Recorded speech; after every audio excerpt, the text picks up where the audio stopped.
Ang epekto ng lindol nitong Biyernes sa ilang pang lugar sa Visayas at Mindanao sa report pong ito.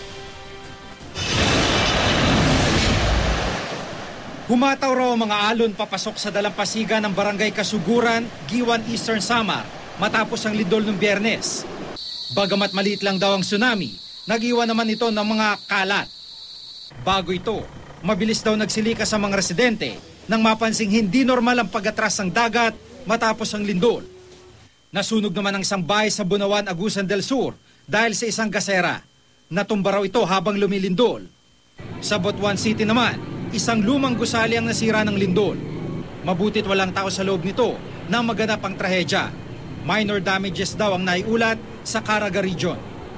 May mga minor cracks lang naman doon sa mga seawalls, sa kanilang municipal gym, sa mga partially damaged houses.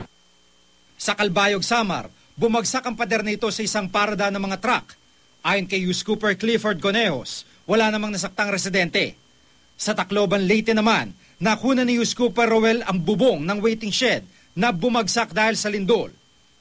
Nakunan din ni Scooper Archie Omega ang pansamantalang paglikas sa City Hall ng mga residente matapos ang lindol.